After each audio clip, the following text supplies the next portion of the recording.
My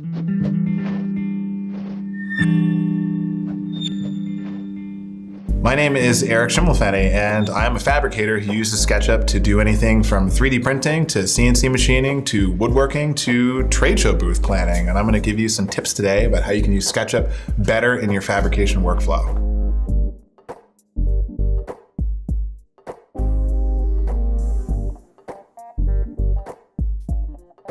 Okay, so this isn't necessarily a specific tip, but more of a good practice for workflow. So I designed these cabinets that fit under a washer and dryer, and these cabinets are built on a CNC machine. They came out looking like this. And you could just cut a bunch of rectangles out using your table saw or a CNC machine, but I actually took it a few steps further. So I wanted these drawer slides to mount properly, and I actually modeled in SketchUp all of the holes that are needed for these drawer slides and all of these connectors. So I cut the parts all at once and everything lined up, and I spent way less time using a tape measure and hand drilling in the shop, and I put all of that complexity into SketchUp. So I was able to make sure that everything fit and everything lined up. So my advice would be that the more you can design, the more you can figure out ahead of time in SketchUp, the easier your fabrication in the shop is going to be and the less time you're going to spend doing a lot of handwork. All right, in this tip, I'm going to show you how to model faster by using copies of different components. And so what I mean is something on a simple tabletop like this. Let's say I wanted to add a roundover, something like this. Pretty easy to do on one corner, but we've got to do it 3 more times. And so there's an easier way to do this. You can set this table up so that you can do one corner on one side, and that will copy on all 4 sides of your table. And this is a way to model a little bit smarter to make your job easier as your model gets more complex. I'm going to draw a new tabletop on top of this one. And I'm going to move it over here. And I'm actually going to take the line tool and I'm just going to snap to the midpoint, come across here, snap to the midpoint here. And I'll use the push-pull tool, and I'm just going to get rid of all of these parts. I'm left with 1/4 of this tabletop. I'm going to select the whole thing, make this a component. And the name doesn't really matter. We'll call this quarter tabletop. And then I'm going to make a copy of it over here. And I'm going to go into the first component here, and I'm going to start making that round over like this. And we'll take the push-pull tool. And so you can see that I've got 2 components that are exactly the same. And what I can do is I can right-click on this one and select Flip Along. Components red in this case, and that will flip it along this direction. You might not get this right the first time, and if you click the wrong flip along thing, it's okay. Just hit undo and go select blue or green until it flips the way that you want. And so I'll take the move tool, snap these things together, select both, copy these 2, and while these 2 are still selected, I'm going to right click and say flip along, and I know that this is the green direction, and I'm going to flip them along green. And you can see here that the roundover is now opposite. So I can select these 2 and bring them together like this. So now we have this tabletop quartered up. And the really neat thing about this is now if I click into this component, whatever I do to one happens to all of the others. So it'll allow you to quickly edit a table like this and have everything lined up perfectly. And no matter what you do, it gets mirrored across table. And so the last step to this, if you're making a single tabletop like this, you don't want all of these crossing lines over here. So you can click into a component, you can select the erase tool, and you can hold down shift and you can erase the crossing lines. And if we want to be really neat about it, we can go underneath and erase those crossing lines. And when we go back out of this component, you can see we've got a nice mirrored, easily editable tabletop that we can then put on our table legs over here. Like this. Put this one over here, move it along like that. And it's all mirrored. There you go. If you want to design something in SketchUp and actually produce it using a digital fabrication tool like a 3D printer or a CNC machine, you actually need more programs than just SketchUp, believe it or not. And the workflow looks like this. You essentially design in CAD, in this case SketchUp, And then if you want to 3D print, you export an STL file to what's called a slicer. And then you can put that file that has been sliced into your 3D printer so that you can print it. Some of the popular slicers, one I like to use is called Cura. It's made by Ultimaker. You can actually use it for just about any 3D printer. And this will take your SketchUp model and slice it into layers that your 3D printer can understand. If you were doing CNC machining, you would take your SketchUp model, you'd export something called CAM software, which will then look at all the vectors in your model and plot the lines that your CNC machine needs to cut, so you can then take that file and put it into your CNC machine. A typical piece of CAM software looks like this. This is Vectrix VCarve, and these are all the flat parts that you might cut out on a CNC machine. This is an imported SketchUp model, and these are all the lines that your CNC machine will follow to cut out the parts. To model for 3D printing, you need to model everything in what's called a solid model in SketchUp. So what is a solid model? Well, SketchUp is a face modeler. And so what that means is if you have a cube or something like this, think of this as actually like a big empty box. So if I just delete this top face, you kind of see inside the box. And a solid is a group or a component that is completely watertight. So I'm gonna make this a group here. And so when you think of something that's a solid, you wanna be able to submerge an object, no matter how simple or complex it is, underwater and have no water leak inside this model. So right now, if you were to put this one underwater, there's no place that any of the water can leak in. So this is a solid model. And we can check that by going to Entity Info with the group or component selected, and you can see that this is listed as a solid group and it has a volume calculation. So if you have a hole in your model, let's say I put a literal hole in the model. So now I can kind of see in this box, that's a huge leak where water can get inside. So if I go back outside and I select this, this is not a solid anymore. So you can repair a solid by filling in this circle or just removing it, and it will go back to being a watertight model. So any kind of 3D printing you do, whatever it is that you draw and export, you want to be a solid model, and this is how you tell if it's a solid or not.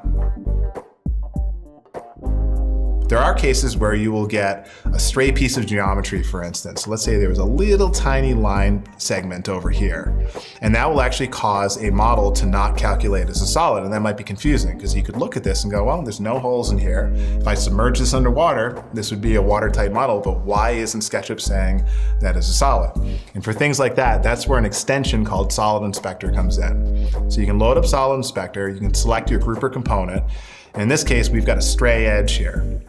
And it says there's one stray edge, and it's actually highlighted red over here. And if you press tabs, this extension will zoom you really close into that problematic area. And in this case, we can actually get Solid Inspector to do the work for us to fix this. So if I press Fix, it's going to remove that stray edge, and it's going to say no errors, everything is shiny.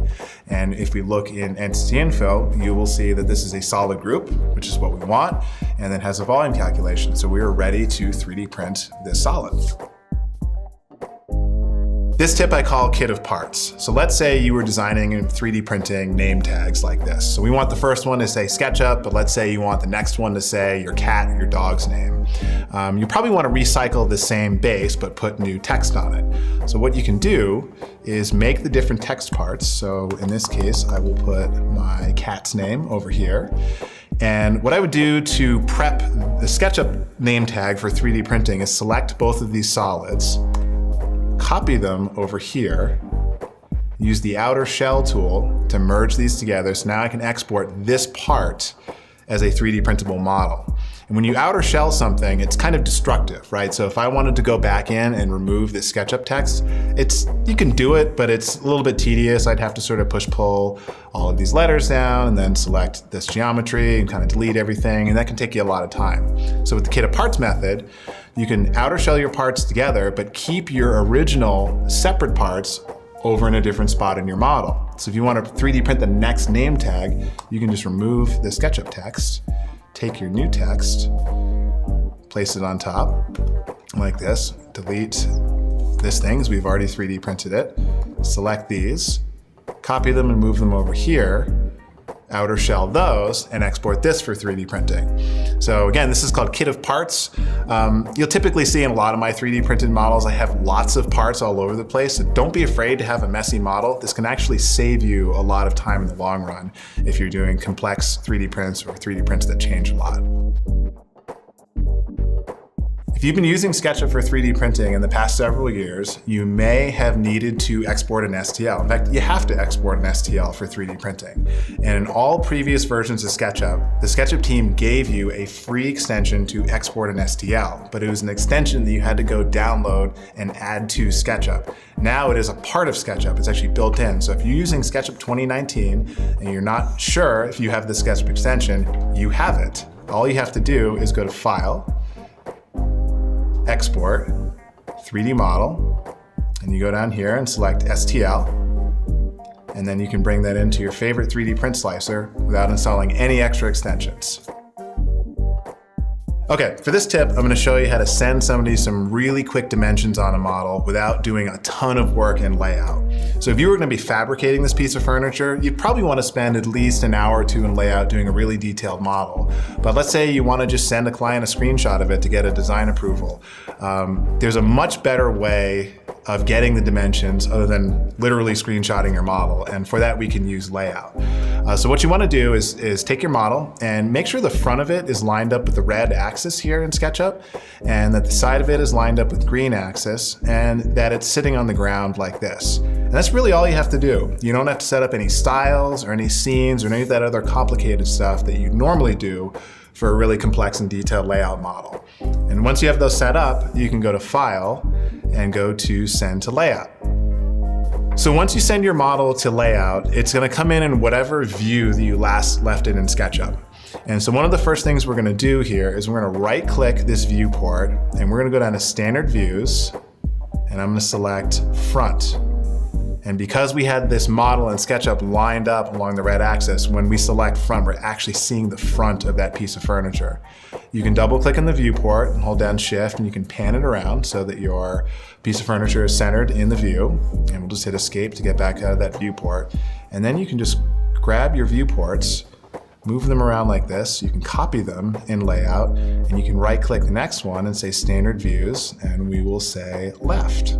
So we get a nice left view of this. We can alter our viewport size like this.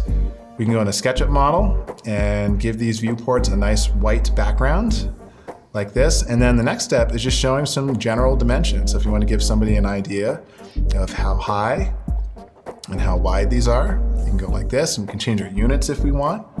Go to dimension style, maybe we'll do something a little more normal for furniture like this. This down to 1/4 of an inch. And so you can see here in under a minute, you're able to get a model that you could then either screenshot or save out as a PDF and send along to somebody for design approval using layout. So let's say you are modeling something in SketchUp that's really, really tiny, like say this little microchip here. We can tell this is pretty tiny because it's pretty small compared to Mark's foot.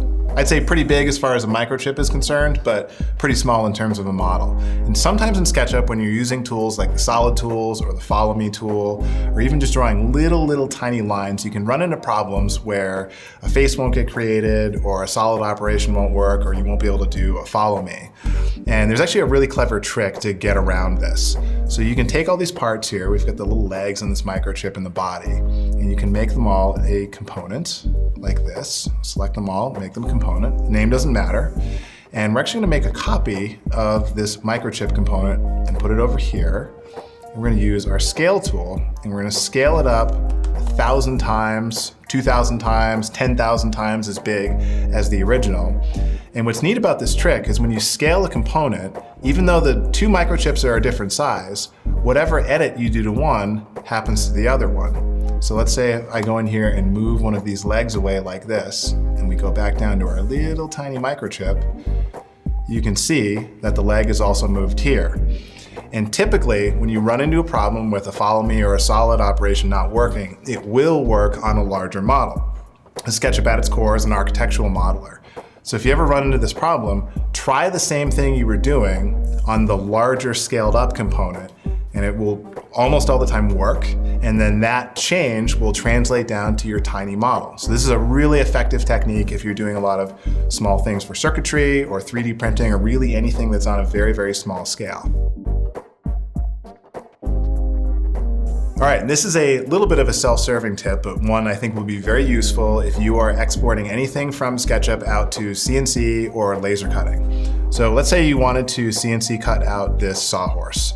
The way you do it is to model it in SketchUp, and then to export it, you have to, in SketchUp, use the Move tool and kind of take it apart piece by piece and rotate all the parts and flatten them out like this. And on something like this can take you 10 or 15 minutes if you're really quick at SketchUp. But then you have to export all of the flat parts into a piece of CAM software like this. And what happens when you bring these vectors in, the vectors are all loose, so you don't have smooth curves. And if you've ever done this before in any CAM software or Illustrator or really any other third-party vector software, there's a lot of post-processing. So this plugin called Fabric actually does all of this automatically for you. So I'll show you how it works on the sawhorse. Essentially, if you wanted to make the sawhorse, you model it, select all of the parts for the sawhorse, click the extension. This is called the Faber SVG exporting extension. We'll have a link in the description. And you export out your file. So we'll just call this one Sawhorse 1. And this is going to build an SVG file. So this plugin is actually going around and scanning all the parts of your model and figuring out how to flatten it out automatically. So what we can do now is go into our favorite CAM software or illustration software, and we can import that SVG. And so here are all the parts for that sawhorse. We'll nest them in here so you can see them. So we've essentially taken 2+ hours of work of vector cleanup and exporting and flattening and turned it into about a minute. And so that is, I believe, to be the quickest way to get anything from SketchUp into CNC or laser cutting. And that's the tip. Thank you for watching all the tips. I would say the high level and biggest takeaway is that do as much in SketchUp as possible. When you're building things in the shop or you're 3D printing, especially parts that fit together or are part of a bigger assembly, it may seem a little tedious, but the more things that you can figure out in SketchUp, the easier that's going to be in your fabrication process, whether you're going to CAM software, going to a slicer, or just going and building something with manual tools in your bare hands. The more stuff you can figure out ahead of time, the better, cleaner, and nicer and better fitting whatever it is that you're fabricating will be. And thankfully, we've got a great tool like SketchUp to help you do that. For any of the specific extensions like Faber or Solid Inspector, we'll have links in the description below so you can go find and download and install those extensions. My name is Eric Schimmelfenny, and thank you very much for watching my tips.